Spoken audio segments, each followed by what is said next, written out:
What's up, this is Marcus, and this is going to be your simple kettlebell workout. So what we're going to do here, we're going to keep it simple. We're going to only focus on 3 exercises: the clean, the squat, and the press. And we're going to add some variations within that to make sure that you have enough progressions to make it work for you based on the weights you have. But we're going to be going 2 sets of each of these circuits. We're going to be doing them timed, so follow along and let's get after it.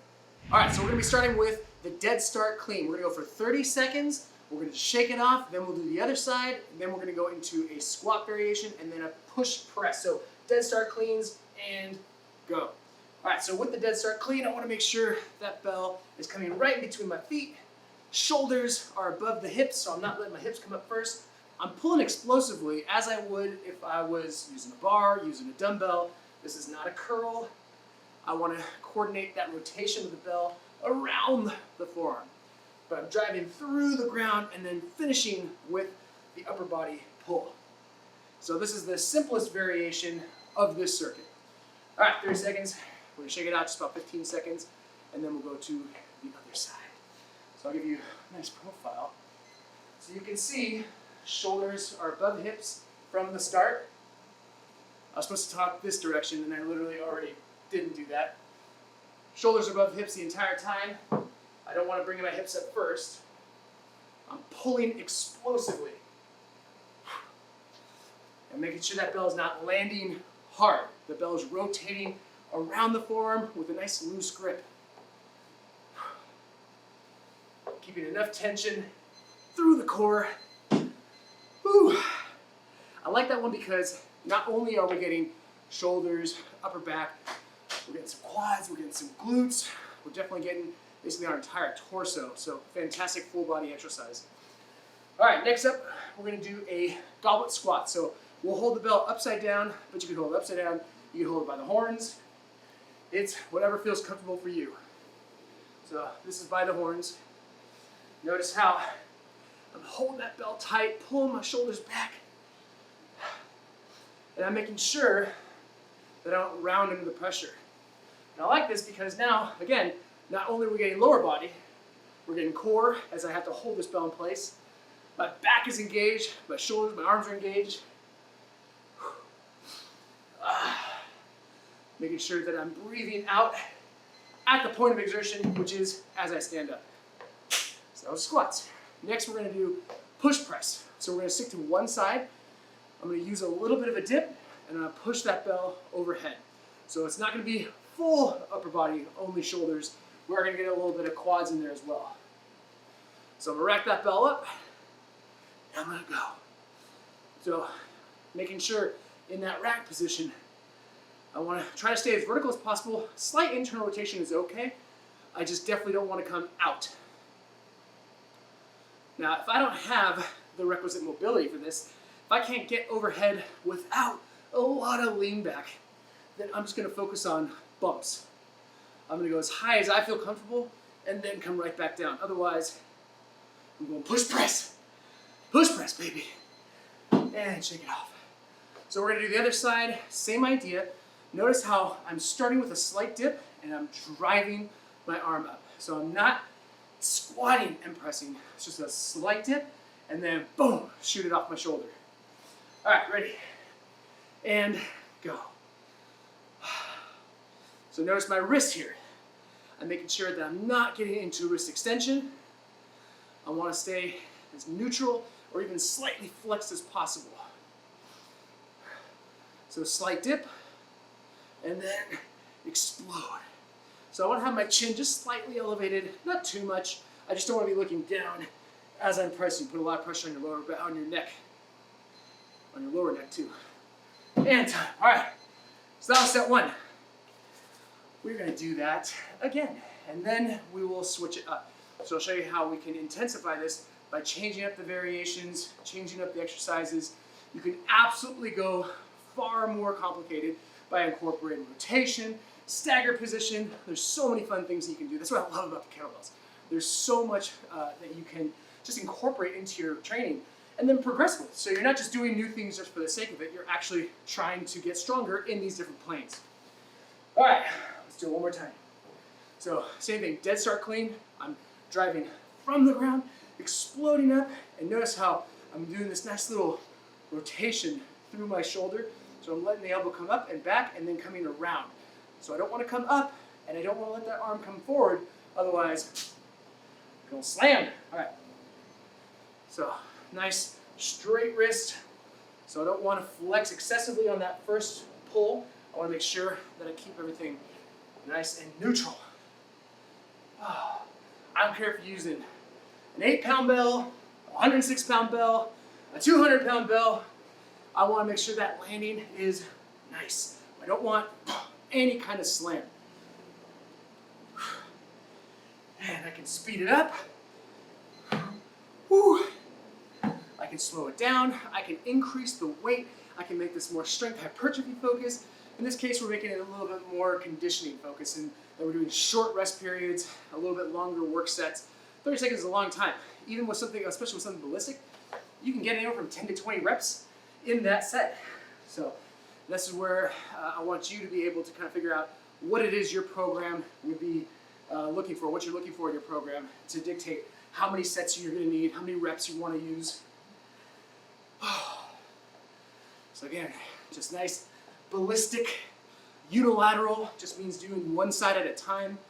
I love doing unilateral kettlebell exercises, especially ballistic ones, as a way to increase your rotational strength, just increasing core strength, because there's all this necessity to stay tight and tense so that we don't fold or rotate or laterally flex under the pressure. We don't want to do that. So it's training you, it's training your body to be more aware and to create even more contralateral tension strength. So if I'm holding the bell on one side, my other side has to engage just as much in order to avoid laterally coming down the side. So again, just another way to add to the strength that you're already getting from kettlebells. All right, so now we are going to go upside down on this one. So this would be a true goblet squat. So essentially you're making a goblet with your hands. The stem is your wrist, and the table is your elbows. You're just trying to stay nice and solid. And if you got a hollow bell, you can look into it. That's in the competition bells. That way they can all stay the same size, but be different weights. So as you're doing this, making sure knees are tracking over toes. And again, you want to focus on keeping that shelf of my lats, my upper back, so I can create a nice solid structure to hold that bell off of. That's why front squats are so fantastic for building upper body strength as well. Like you go ham on front squats, you will absolutely get stronger with your presses. All right, push presses. Last set each side. So if I wanted to intensify this, let's say my bell's really light, this would be my starting position. As that bell comes down, I'm going to spring it right back up, right back to that starting position. So now the timing. Breathe in, breathe out. Breathe in. If that bell is really heavy, I'll start from the rack position. I'll drive it up, come right back to that rack position. If I need a little assistance, I'll use this other hand for a second, and then get to that set. Ooh, not gonna lie, even with a light weight, this is going to increase your heart rate. We're definitely getting enough time under tension that if you are using heavy enough weights, and you do this progressively, so you keep trying to go heavier, more reps, more sets, you will put some strength on for sure, and if you're eating properly, put some muscle on. So making sure I'm keeping myself engaged the whole time, so I'm not leaning back, I'm not folding under the pressure.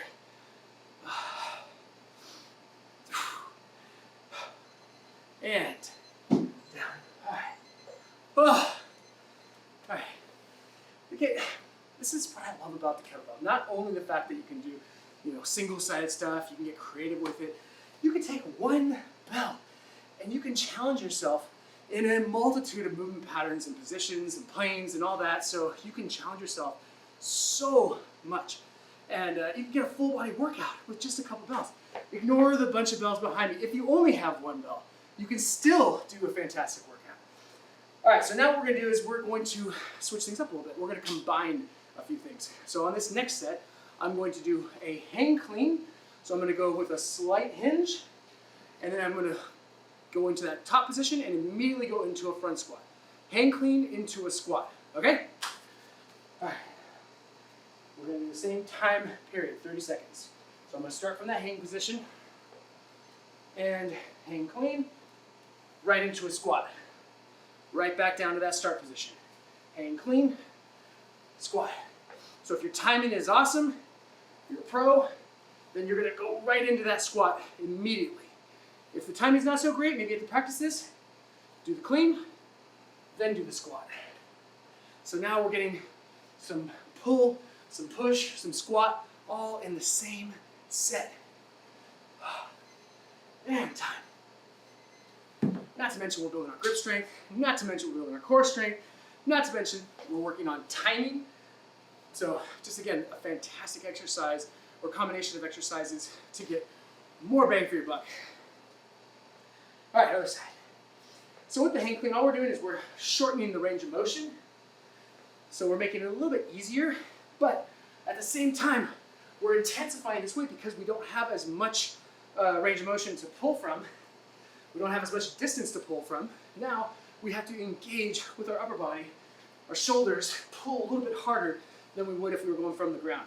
So while this is a regression of sorts, you can make this a little bit easier. It's also a progression in that we can go heavier or make a lighter bell feel heavier. All right, so next we're gonna do just strict press. No legs involved, we're just gonna press that sucker up. Oh. I'm already sweating, man. This is like a light bell for me. But when you're going at these rep ranges in this 10 to 20 rep range, you're keeping the rest periods low, this to me is my kind of cardio. Like I want to be able to do stuff that's also going to challenge my cardiovascular system, but at the same time, I can practice the skill of these different movements with light weights. So it'll be challenging to my muscles, but not excessively. It's going to be more about the heart rate. It's going to be more about conditioning on this. I can obviously change that by going heavier, increasing the rest periods, and now, right here, will be a fantastic strength workout. So, and even this is starting to get heavy.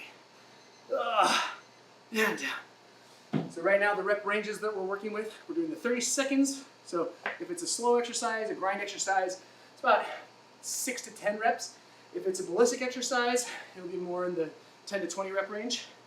But even then, if you're counting and you're pushing yourself, in 30 seconds, you can get 12 reps easily. So the way that I would do this, if you only have access to a couple light weights, you want to intensify things, add in a pause. That is going to intensify the ever-loving you know what out of a light bell. So you can also play around with the tempo, where you can slow down that negative, that eccentric phase. You can pause in different positions on the way up, so you can absolutely make this way more challenging if you only have access to light weights. All right, on this last set, what we're gonna do is we're gonna go into full clean. We're gonna go into a back lunge. So we're still performing the squat pattern, and it's a knee dominant movement.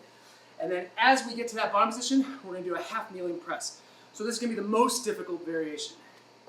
So we'll stick to one side. We're gonna go 30 seconds, I'm gonna rest, 30 seconds, rest. We'll do 2 sets of this one.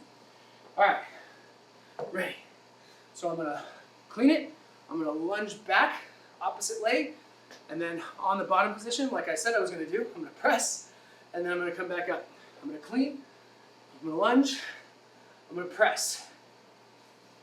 So this is gonna be very challenging with even a lightweight, just because we're keeping that bell in the rack position, in the grip the entire time. So we're really taxing the forearms, shoulders, upper back. And then that half kneeling press is going to be challenging because we're taking the legs out of the equation. There's no lean, there's no chance of using your legs on that, so it is primarily torso up. All right, so we'll go to the other side. Now when it comes to lunges, I'm lunging opposite side of what the bell is racked. That will be known as ipsilateral, where the weight is on the same side as my front leg. I can make that more difficult by switching up, make it into contralateral, offset, so now it's going to require some more tension through my torso. But we're going to make it a little easier this one. So, same side, opposite leg, do the press, back up, Same side, opposite leg, do the press. So if these are all new movements for you, practice each one first. Make sure you got it down. Make sure you feel comfortable with the cleans, you feel comfortable with the lunges, you feel comfortable with the presses. Then you can smooth them out, make them almost into one movement. Oh, we're gonna rest 30 seconds on this one, guys. Not gonna lie, that was tough. That was challenging. But again, a lot of engagement. We're working shoulders, we're working triceps with the press, we're working our forearms, our biceps with the rows, or sorry, with the cleans. Even though that's not the primary mover, it is still engaging the biceps to some degree. We're working our core, our anterior core at front, we're working our back, we're working our traps, we're working our glutes, we're working our quads, we're working our hamstrings. We got a lot going on. And then the heart rate's working too. Don't forget about that guy. All right, last set. So I'm going to clean, lunge, press. If I want to make this more difficult, I'm going to stand up with that belt overhead. Because now that's going to challenge my shoulder stability as I come up. So as I'm in this weak position, right here, now I have to create extra stability through the stabilizers of the shoulder, through my upper back, through my lats, to keep that tension so that that bell does not fly out. Whew. Shake it off. Uno mas, other side. So we'll get the left side, and then we will call it. So, and then we'll talk about it for just a second. All right, ready? You ready? I'm ready. Set, and go. So I'm gonna clean, I'm gonna lunge, I'm gonna press, I'm gonna keep that arm overhead, back down. So even though this is gonna be a little bit more complicated, this is still a fairly easy circuit that you'll be able to incorporate. If you're new to kettlebells, use something light. If you know your way around the kettlebell rack, you know which weights to use to make it more challenging.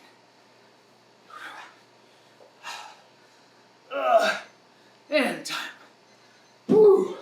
All right, so that was spicy. I like that one. That was simple. We only did 3 basic exercises, a clean, a squat, and a press. But with that, once you understand these variations, these progressions, you can intensify, you can take your workout in so many different places.